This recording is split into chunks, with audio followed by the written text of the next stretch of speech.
Thank you.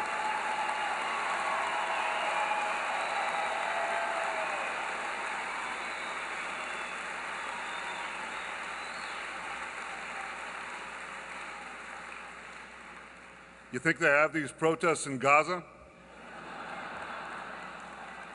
What a way to get a standing ovation. Thank you.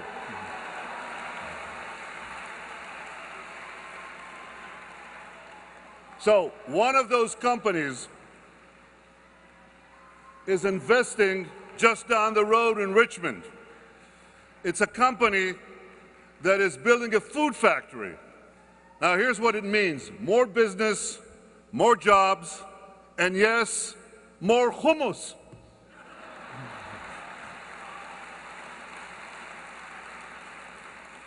Well, it's not just food we're bringing to America.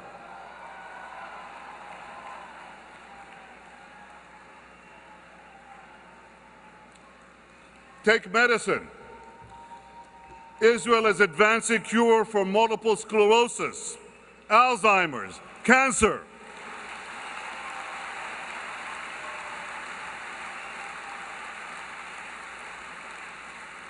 We've developed mechanical means to make paraplegics walk again. We placed a tiny diagnostic camera inside a pill. I have not swallowed it, but I understand it's quite effective. And you've just heard of this miraculous bandage developed by an Israeli company that has helped save Congresswoman Gabby Gifford's life.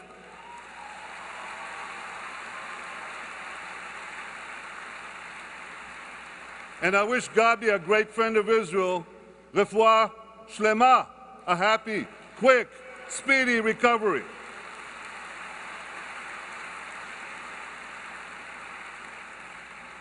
Israel and America are also cooperating to end the world's worst addiction, the addiction to oil.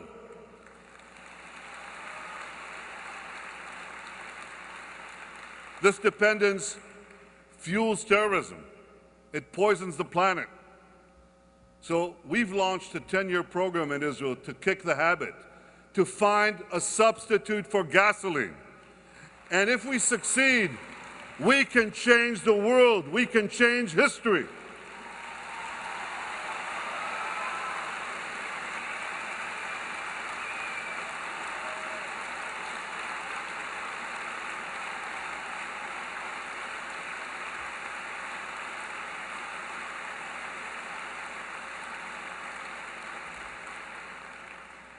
My friends, the American people's support for Israel is reflected in my invitation to address a joint meeting of Congress tomorrow. Thank you, John Boehner, for that invitation. Now, I will talk about the great convulsion taking place in the Middle East, the risks and the opportunities. And I will talk the dangers of a nuclear-armed Iran.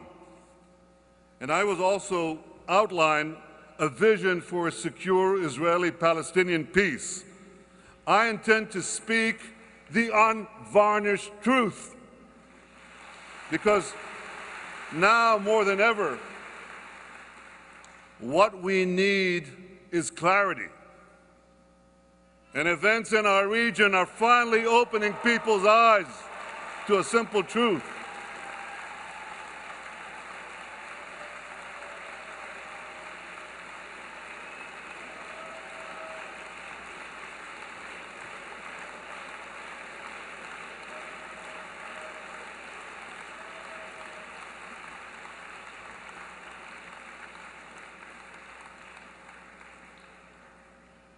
Events in the region are opening people's eye to a simple truth.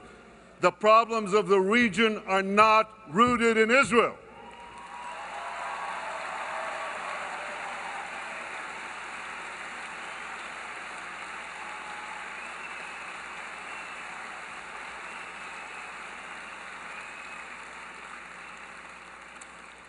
The remarkable scenes we're witnessing in town squares across the Middle East and North Africa are occurring for a simple reason. People want freedom. They want progress. They want a better life. For many of the peoples of the region, the 20th century skipped them by. And now 21st century technology is telling them what they missed out on. You remember that desperate fruit vendor in Tunis? Why did he set himself on fire? Not because of Israel. He set himself on fire because of decades of indignity, decades of intolerable corruption, and the millions who poured into the streets of Tehran, Tunis, Cairo, Sana'a, Benghazi, Damascus. They're not thinking about Israel. They're thinking of freedom. They're yearning for opportunity. They're yearning for hope for themselves and for their children. So it's time to stop blaming Israel for all the region's problems.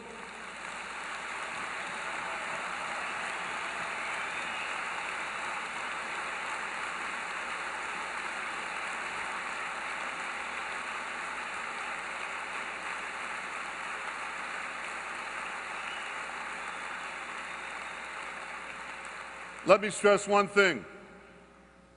Peace between Israelis and Palestinians is a vital interest for us.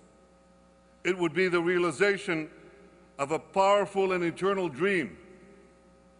But it is not a panacea for the endemic problems of the Middle East. It will not give women in some Arab countries the right to drive a car.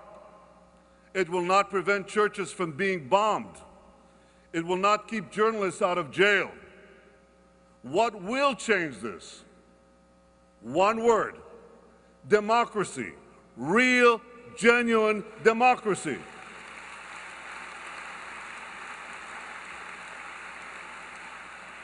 And by democracy, I don't just mean elections. I mean freedom of speech, freedom of press, freedom of assembly, the rights for women, for gays, for minorities, for everyone. What the people of Israel want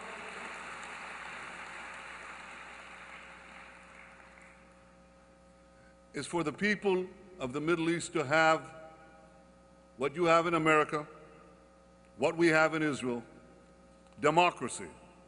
So it's time to recognize this basic truth. Israel is not what's wrong with the Middle East. Israel is what's right about the Middle East.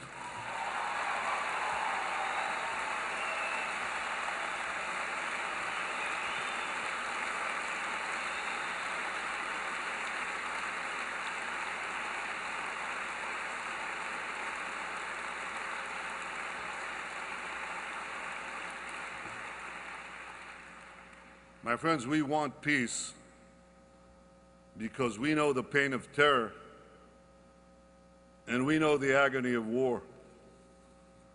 We want peace because we know the blessings peace could bring, what it could bring to us and to our Palestinian neighbors. But if we hope to advance peace with the Palestinians, then it's time that we admitted another truth. This conflict has raged for nearly a century because the Palestinians refused to end it. They refused to accept the Jewish state. Now, this is what this conflict has always been about. There are many issues linked to this conflict that must be resolved between Israelis and Palestinians. We must resolve them. But I repeat, we can only make peace with the Palestinians if they're prepared to make peace with the Jewish state.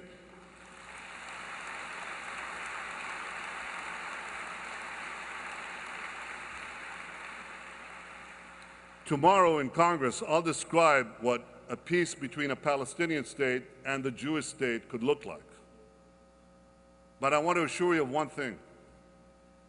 It must leave Israel with security, and therefore Israel cannot return to the indefensible 1967 lines.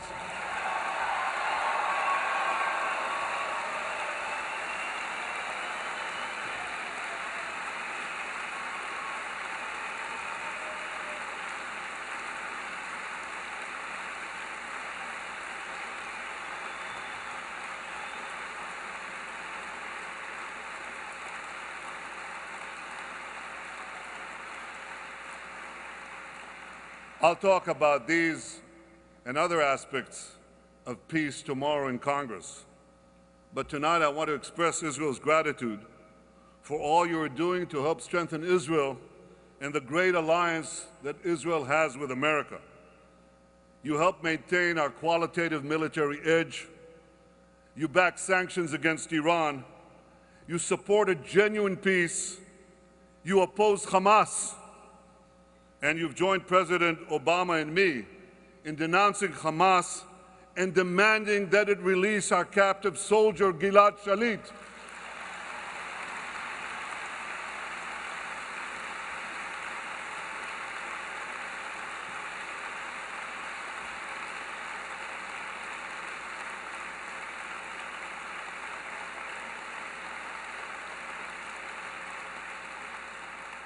That's another outrageous crime of Hamas.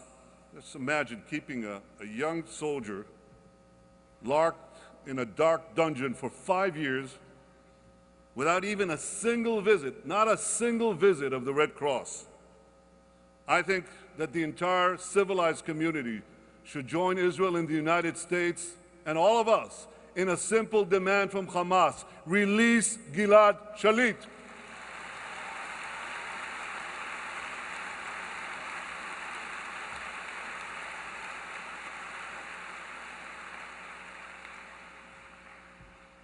My friends, I spent my high school years in Philadelphia.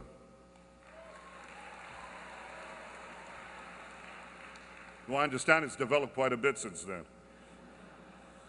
But during those years, when it was a sleepier town, I used to go visit the Liberty Bell.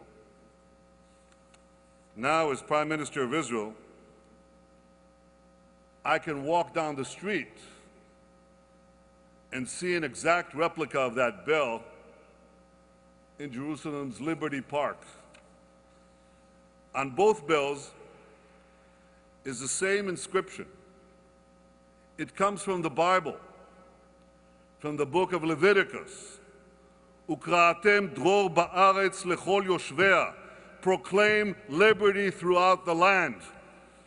My dear friends, this is the essence of the great alliance between our two nations.